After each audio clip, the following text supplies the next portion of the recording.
President Ski, thank you so much for joining the Admission Guys podcast today. Yeah, you're welcome. Good morning.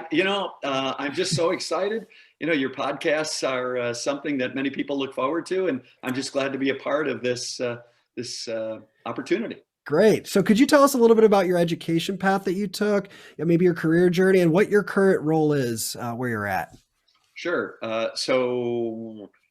Grew up in Cleveland, Ohio, a real ethnic community, Polish ethnic community. Did Roman Catholic education most of my life, elementary school and all that. And then got a scholarship to go to a Jesuit high school in the city and did that. And then right after that, joined a monastery and studied to be a Roman Catholic priest for several years, where I got most of my graduate education. And then after many years, decided that was not what I was going to do for the rest of my life. And so I ended up moving to Chicago with my now husband, then partner, then former classmate. And we started in Chicago teaching in inner city elementary schools, high schools. And he went the route of psychology and became a psychologist. I went the route of education and then continued to teach in high schools, went into corporate world for a while and was a corporate trainer, traveled the country and just got tired of being out 4 nights out of the week and needed something a little bit more fixed, a little more stable. And there was something called College of DuPage, which is a community college in the suburbs of Chicago. Took a job there, kind of joint appointment with University of Illinois and College of DuPage to develop some business and industry partnerships. And that led me then to the state of Virginia, where I was the first vice chancellor for the community college system to work in the colleges, helping get a better tie with business and industry between the community colleges and industry. Mm-hmm. And then got to be a president and then am president currently now at HAC. It'll be almost 10 years that I'm president here at the college. That's amazing. And how many campuses does your institution have? We have 5 campuses. The one that's probably most important to you all is Lebanon, which is just a couple miles due west of you. Yeah. Mm-hmm. And so we have 5. So Gettysburg, Harrisburg, Lancaster, Lebanon, and York. Right. And you have a pretty strong online presence as well, too, we do. Right? We have about 7,500 students are online. About half of that are getting their degree, their whole degree online. That is, as you know, at all colleges and institutions around the country. It's a growing way to happen. A lot of our students will transfer to Penn State's World Campus. We do have the top 3 schools that our students transfer to. I am sorry to say is not LVC, but first is Millersville. You're familiar with all these. The next is Penn State Harrisburg, and the third is Shippensburg. So we're hoping that by this, we're going to get many of our students to go to LVC because one, the quality of the education, because of you two guys, because of the faculty, of course, because of the student services, and because of the great discount and tuition scholarship dollars that LVC is going to provide our students. We're all about it. Yeah, that's great stuff to hear. I hope your president's listening to this. Like I said, we're here to help all of students across all areas of life. So I hope he keeps you online after those comments. Yeah, President McLaren. Hopefully he is subscribed to the podcast, though. That would be nice. And I talked to him about 2 weeks ago. He has good familiarity and a working understanding of the community colleges. He worked closely with a community college in Chicago, in the south suburbs of Chicago, when he was at his previous institution. So we didn't have to educate him or anything. He knew what was going on. And so we're glad that we got a big fan in your president. Yeah, for sure. Cole, that's all awesome. And I just want to say, not only do President Ski and myself go to the same barber, but we also have the same background because I went to a Catholic high school. I worked at a Catholic high school. So I get all those kind of things. Oh, yeah. We all have the tick. Absolutely. I often say recovering Catholic after working there. That's part of how this happened, It might be. So can you tell us what are some of the benefits of attending HAC or any community college for that matter? Well, let me just quickly say to most people who don't know, there are almost 1,100 community colleges in the country. And Pennsylvania is fortunate to have 14 and now 15 community colleges. Erie County Community College was just approved and will hopefully be offering classes come this fall, 21. So there will be 15 community colleges. But there's a variety of reasons. I mean, there's many, many reasons that there's a benefit of going to a community college.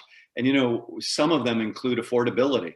You know, I talk to many students, maybe like you do, talk to many students, like, do your first 2 years with us.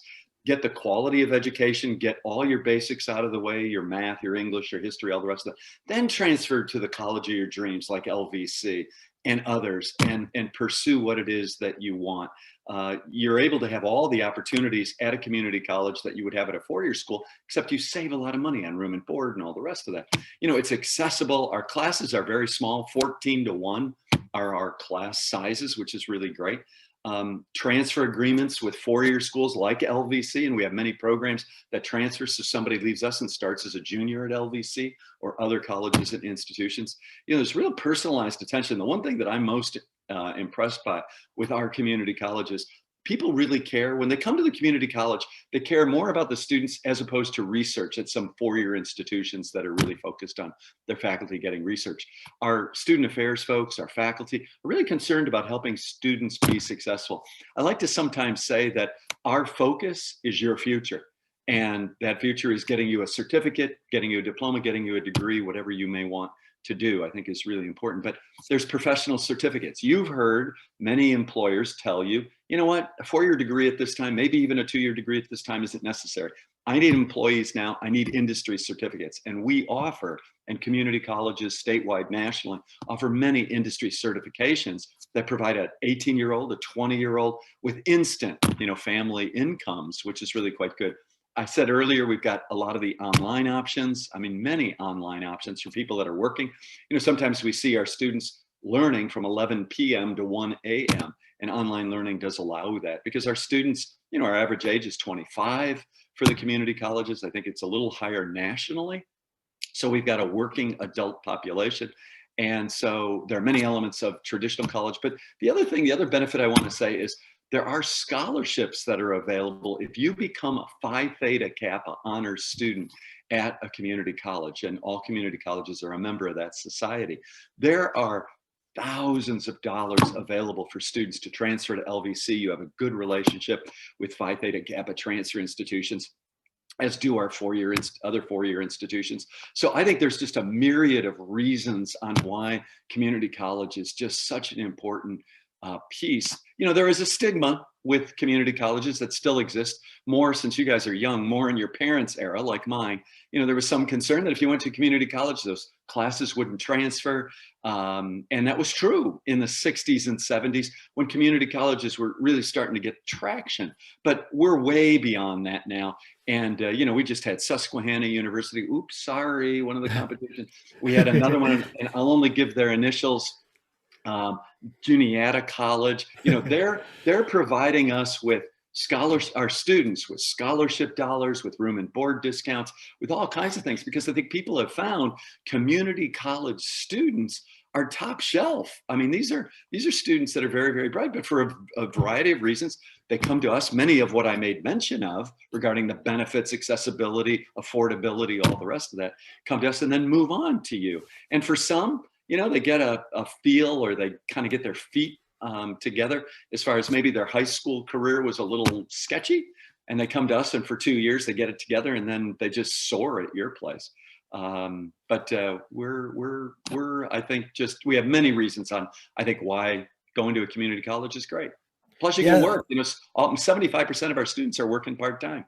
Yeah, there definitely is a number of reasons that can be super beneficial to go to community college for, without a doubt. And I know for me, I've only been working at LVC and in admissions for just over 3 years now, but I think it is really cool that if a student, like you said earlier, has a rocky high school career and didn't take school seriously, but now they go to, let's say, Hack for 2 years and they transfer out somewhere else, and if they have like all A's or let's just say like just a higher GPA, like a place like Lebanon Valley will give them a much higher merit scholarship that they would not have earned coming out of high school. Nice. So nice. Yep. I do think that is huge for sure. So kind of building off that, then, who would you say is the right type of student that, I guess, quote, fits your institution? Well, you know, Cole, there is no right fit. You know, that's what's nice about the community's college. Yes. As I told you before, our average age is about 25. And you have to realize we have some 16-year-olds on special, approvals and all the rest from families from their high school districts. And we served 65 high school districts. Plus recently we had a 95-year-old in Gettysburg taking a history class. Could you imagine being that history instructor? You have these traditional high school kids, you have a couple kids, my age, in their 30s. And then you've got this 95-year-old who's lived through how many presidential terms. And he even said to me, he said, I got to tell you, I'm just a little intimidated. He said, I know my stuff and all the rest of that, but this is a woman who's lived through, Eisenhower and Truman and FDR and all the rest of it. And, all I'm doing is just giving what I've read in the book or books, et cetera, et cetera. Anyway, I talked to her in the hallway. She lives in a senior citizen center. And I said, so how are things going there? And she said to me, she said, son, she said, overall, his textbook knowledge is very good, but I think he's grateful I'm in the class because I'm able to add a bit more reality to his textbook knowledge. Anyway, it was kind of fun, but she said she enjoyed it. She was glad to be with all those. Gettysburg has a younger student population. So she said she was glad to be with those recently graduated high school students because it made her feel younger. And she felt like a great grandmother to many of them. Oh, that is so funny. That's so cool. So yeah. Back to your question, we've got valedictorians, salutatorians, we've got older students, first generation. We got 30% of our student body, 17,000 students are first generation, 30% are students of color, lower income students, higher income students, students for life, English language learners. Right before the holiday, we graduated 63 English language learners, where most of them already had a college degree from their country, and they just needed to go through some English language. We have students with learning disabilities that we have a great student support network there that really helps them out. A lot of unemployed, underemployed, a lot of at-risk students. So it's really the whole gamut of students. There's just not one size fits all. We are the community's college. Fantastic. Along those lines, Dr. Ski, I'll tell you, a senior in high school and a junior in high school. So how does HACC work with high school students in terms of earning credits while in high school to bring, whether continuing at HACC or heading to a four-year institution? So we establish memorandums of understanding with our high schools. And as I said before, we have 65 high schools that we serve in our 11 county geographic district, and community colleges serve geographic districts. So we have more high school districts than anybody else. But so we develop a memorandum of understanding that we engage the high school with.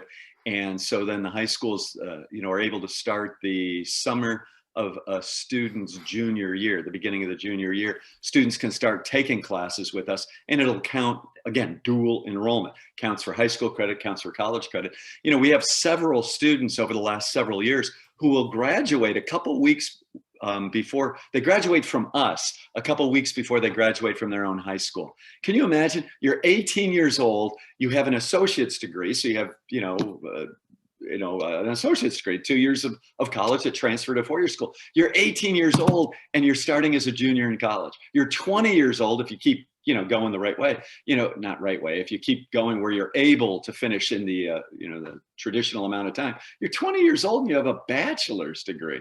I mean, how cool is that? Plus there's a discount, and this, I want you to know this for sure, EJ, there's a discount that's provided to high school students if they're in dual enrolled classes. So you're going to save a truckload of money by allowing your child to take a dual enrolled class. We also offer what's called college in the high school, where there are high school teachers that are approved by our faculty, that they have the degrees, they have the teaching style, they have the knowledge and all, to be able to teach their students in the high school. So the kids don't have to come to us on one of our 5 campuses or online.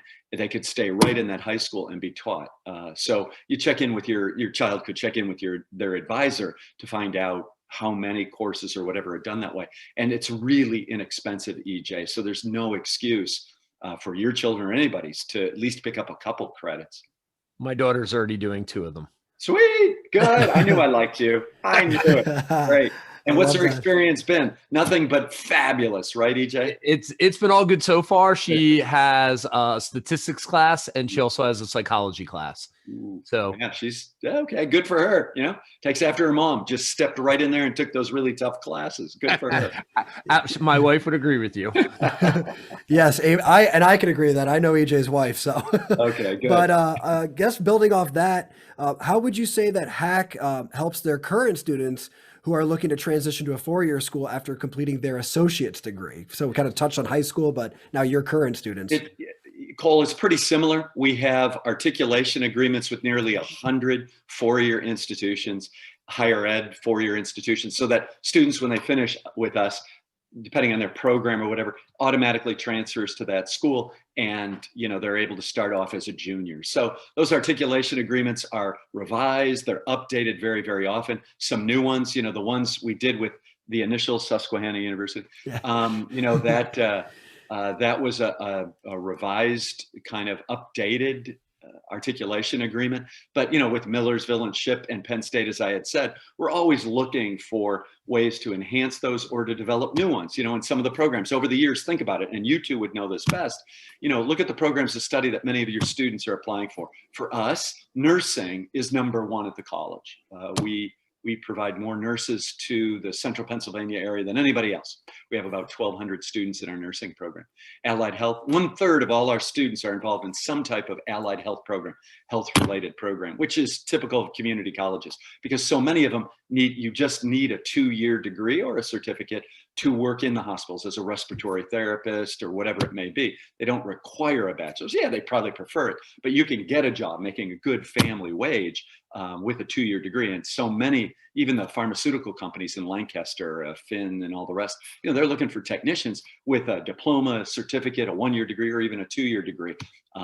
That's what they really, really need. And so we fit that niche, I think. But again, with the colleges, it's pretty much the same. And with LVC, for example, we a couple of years ago did have a signing in our Lebanon campus with your former president and signed several articulations agreements, criminal justice, and a variety of others that make it very easy. Now, if we don't have an articulation agreement in a certain program area, it's not impossible, and students transfer all the time. But again, your major question was just how do you do it with four-year schools?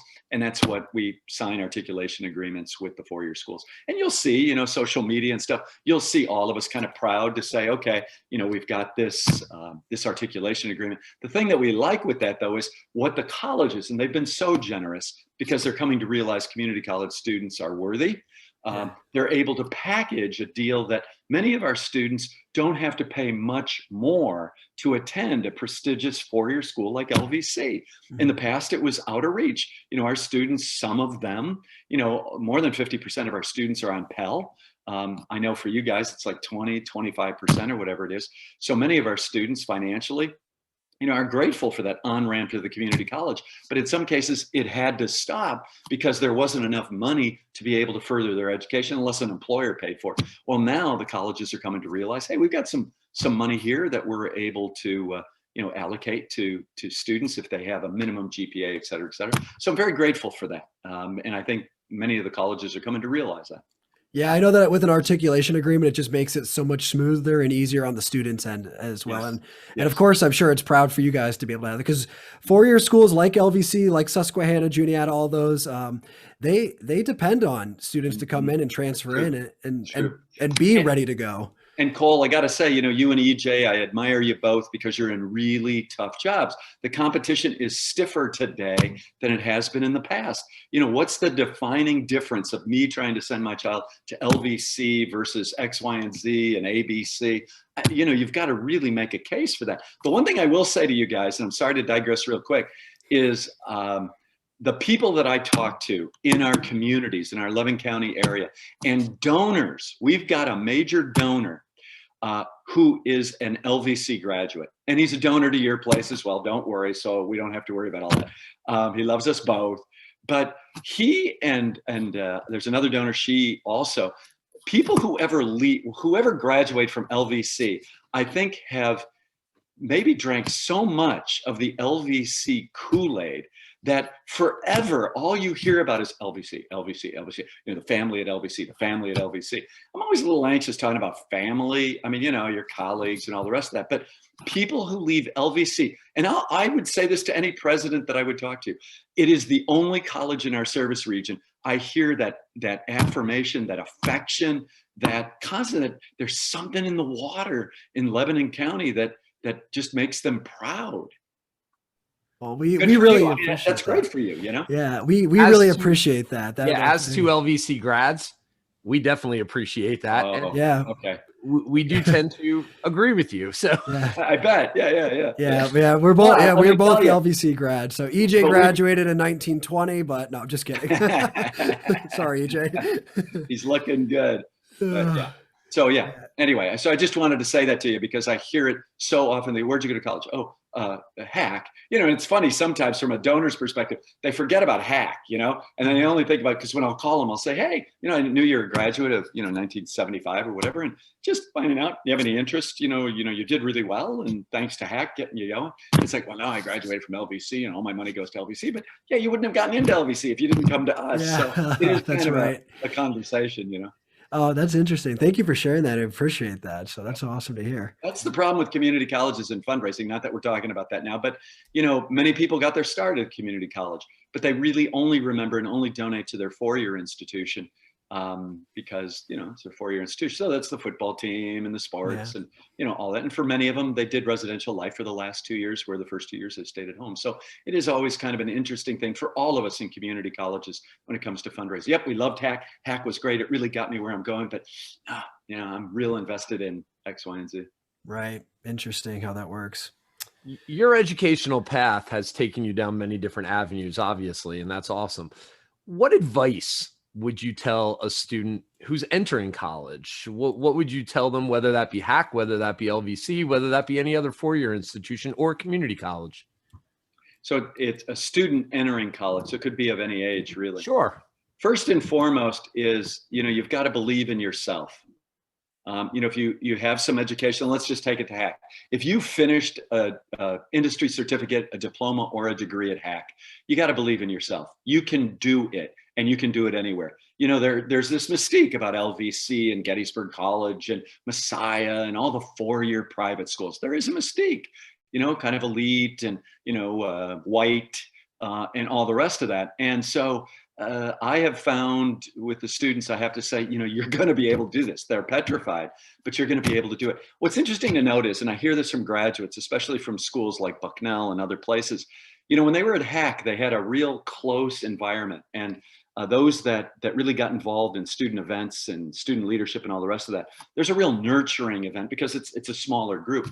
Then when they go to a four-year school, larger is a little bit worse, but they lose that familial kind of, I can go to Cole, I can go to EJ, they're my buds and all the rest of that. Or sometimes they feel a little lost because the place is too big, or again, it's not part of their socioeconomic background. We have students who've left us and have gone to some four-year private schools and left there because it was too elite, it was too white, it was too, there's some issues we got to think about in regards to that. But I would say believe in yourself. Get to know some people at the college. I think it's real important, get to know that advisor, maybe your admissions person. I think it's important that, you're maybe the first people they meet.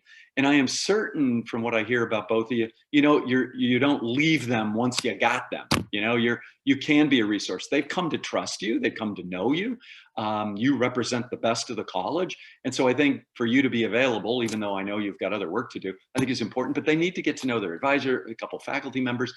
In student affairs, it's always great to know some people in student affairs. It's easier to get to know them, I think. And I think that's really, really important. So getting to know a wide range of people is important. I think with the advisor, staying close to the advisor, talking to the advisor about your career goals, career aspirations, I think is another point. I think seeking out all kinds of opportunities at the college as best you can. If you're residential students, it's different if you're a commuting student, but try and get involved in one thing, some leadership event if you can, or leadership activity, student government, programming board, whatever it may be, but just so you get a little bit of taste of the college life and you think about building your resume.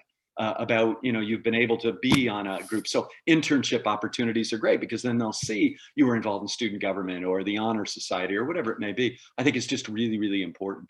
Hopefully you can get a mentor sometimes, and I know that's weird and there's a lot of stuff around mentor, but sometimes somebody who you can go to and say, hey, here's what's going on. What do you think? That kind of thing is helpful. And then making friends.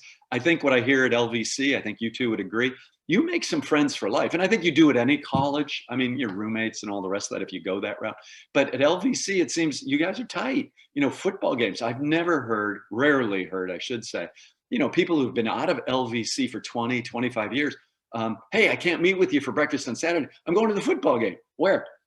Eagles, Steelers, whatever it may be. No, LVC, the Dutchman. Really? Yeah, that's 20 years after. I would never think about doing that. So again, something in that creek behind the school. And then do the work. I think it's critical that you just do the work. You're going to many of the folks are going to work. Many of our students work. Now, if they get a sizable, financial assistance from the college and stuff, maybe they don't have to, which would be great. But stay faithful, do the work, try and get it done when you can, finish in as quick a time as you can. Oh, that's all great stuff. How about on the flip side, though? What advice would you tell a student who's entering to college to ignore? So what advice to ignore? So, and I just had a conversation. I've got a bunch of mentees, and we just had a meeting the other day, and we had a bit of a conversation on this. And they're thinking about talking to some of their high school friends. And I said, so what are some of the lessons you learned? What would you tell them to ignore? Oh, college is harder. I found this interesting. One said, it's more of a workshop. What I have found in classes in high school, everything seems regimented and all the rest of it. In college, it's kind of like you're a workshop. You read, you do your work, you write, a lot of writing, a lot more writing than we did in high school, I'm told. And that's good. And they said, but we sit around, we talk about this stuff, we philosophize about it. It's uncomfortable at first, but it really gets kind of easy. The professors aren't any harder or stricter than those in high school. In essence, some said they're even better than the ones we had in high school because they seem to really care about their subject matter, where a high school teacher sometimes has to teach a wide variety of subjects. We do offer leadership opportunities. I've talked about that a lot because I hear from people, well, I'm not going to go to you guys because, you're a 2-year commuter college and I'm not going to get the same opportunities in leadership that I would at a 4-year school. Well, no, as I said before, we have student government, we have programming board, we have Phi Theta Kappa. There are clubs, there are, the history club, the math club. There are a lot of places where you can, learn your leadership skills or hone your leadership skills. The idea, as I said earlier, credits don't transfer. No, credits do transfer. And that's, again, that myth that we have to fight against. Employers, this is one that I hear periodically. Employers are going to maybe be a little concerned that you just went to a community college. The just word. That's the 1 4-letter word I detest because I just hear that. Well, I just went to. Employers don't care. And especially in many of the fields, our students, when they graduate, go into, in a sense, the terminal degree that an employer is looking for is a 2-year degree, a technician's role. All they need from the employer's perspective is a 2-year. If they want to get a 4-year, great, and the employer may pay for it. But there are many jobs out there that require a 2-year degree and some less. Student loans, I said that earlier. I mean, you want to minimize your student loan debt. No better place to start your collegiate career than us. And then you can move on to a prestigious 4-year school like LVC. And then the other issue that I do hear from some of my students of color is, it's probably pretty white. Well, no, 1/3 of all our students are students of color, and that number continues to rise as it does at all institutions, and that it is a safe, affirming, welcoming environment for all students, no matter of color, sexual orientation, etc. We are the community's college, and that's the thing that I try to just hammer away at, is that we are there for all individuals. So those are some of the things that we try to help students try to ignore, especially those seniors or even adults, some adults who are a little tainted by some things they may have heard. But then I'll tell you what I find exciting is first semester, or new student orientation. I'm sure you're real familiar with that. Many of the folks will have their heads down. They'll come walking in, and it's like, hey, how's everybody doing? What's going on? And so tell me a little about yourself. Oh, I'm here. I should have gone to, and I didn't, my sister went to, but I'm here. Well, then the next semester when I'm walking through the building or in the classes, because first day of class, I'm always going into as many classes as I can to say, what did we do right? What can we do better? You know, tell me about stuff. You know, there they are, front of the class, and they're looking like EJ, you know, they're real eager, and they're just, their heads up, they're proud. It's like, I'm so glad I came here. Man, my first semester was great. I met so many people. I got involved in this. And it's like, whoa, there's a little difference. I wish we could, you know, take, for marketing purposes, I wish we could take a camera shot of you in August and then one in January. It'd be great. But that's what's exciting for me, is just to see, like, you know what, we're a good place. Right. Better That's than so it cool. was. Yeah. That's so cool. And I really like how you call it the communities college. I've never heard that term before. And I really like that. That definitely is a very cool term. And if you took a higher ed history class, some will call, in community colleges, some will call it democracy's college or the people's college. You know, the first one was set up in 1901 in Joliet. And I'm not going to go into a long history for it, but 1901 Joliet. It was really with Truman and after Truman that most community colleges, there was a community college coming online in this country, one a month in the 60s. And so it was really, it was post World War II. That's, Truman started it, didn't really call it community college. Some of them are known as junior colleges, and some have kept that, especially if they had a tie with a four-year school. In Virginia, there's a Richard Bland Junior College. They were always a feeder to William and Mary. They haven't lost that moniker. Joliet Junior College still keeps junior because they were the first community college really to provide students to the University of Chicago. So there's a little history in that. But anyway, so, you know, the 50s and 60s is really where we took hold. And again, 1100, you know, there's a couple, like Erie will be the newest one in the country this fall. A little bit of a fun question. Yeah. If you could have a massive billboard and you could put anything on it, what would you put on it and why? Well, why? Community colleges changes lives, changes destinies, and changes family trees. It's probably not sexy, and I know marketing people would probably say, that's probably not going to do much. But I'll tell you, for me, changing lives, changing destinies, changing family trees. Guys, I see it every day, in and out of the classroom, every day. I hear from students that, and I'm really active and really engaged with the students. And like I said, I have many mentees. And I hear it. I'll start with some students in that new student orientation, low self-esteem. And we're not talking an 18-year-old. I could be talking, I've got a mentee who's 34 right now. And she came to us and wouldn't speak up. And you see it. I mean, college does have as a way of kind of transforming people's lives if they give them to that opportunity. But I have to say, it has changed a life. It has changed their destiny. But here's what I find. At graduation, sometimes at different ceremonies during the year, families will come, boyfriends, girlfriends will come, and I'll try and engage them. And it's amazing to see maybe a semester 2, 3, maybe a couple of years later, oh, look at EJ's here, because his wife, you know, graduated or whatever, and her story was pretty inspirational. And you know what? He's going to do it. She isn't going to be the only one in his family to do it. So it's really cool to see how it changes family trees. You know, we had at last graduation where we were physically present at the Giant Center, we graduated about 1,000 students. I have students stand. So how many of you are vets? Because we're the largest provider of veteran education outside of a little school that is in Sad Valley up north of us, Penn State.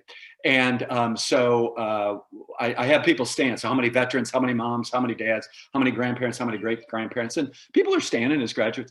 But what I found interesting is the last couple of classes, mothers and fathers.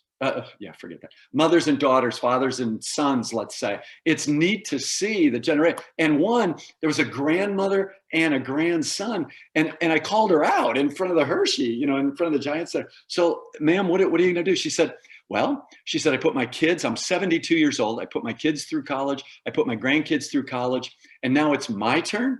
And I said, so where are you going to work? She said, I'm working for my grandson who owns a web development company in Lancaster. Isn't that cool? I mean, that's talking about changing family trees. I mean, wow. That's awesome. That is amazing, truly. Yeah. So I love all of that. So I don't know how you put that on a billboard, you know? Yeah, we're gonna have to use really small fonts, I guess. But President Ski, we just want to personally acknowledge you just for all the great things that you do in the higher education world. It's just awesome to see how, of course, under your leadership, that Hack is able to just provide an education to students from so many different backgrounds of life, like you said. So, I mean, your just commitment to serving the students, and of course, the community is truly appreciated. We wanted to publicly acknowledge you, and we're thrilled that you joined us today. I mean, for taking time. Hey, anyway, you know, any president who loves to talk about their any president always loves to talk about their institution. So we could keep going for a couple more hours. I'm okay with that.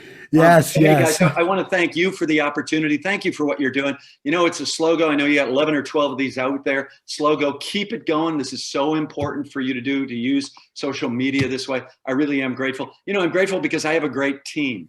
No one does it alone. You know that. And so I'm grateful for my team. I want to acknowledge everybody at the college who really focuses on our students. You know, it's lifelong learning, and that's kind of our mission. Our purpose is just lifelong learning. As I said before, 16-year-old to a 95-year-old. Yes. That's who we are. So, absolutely. And EJ, keep promoting your daughter. Make sure she gets that degree from us before she goes to LVC. Okay. Yes. I'm not 100% sure about that, but okay.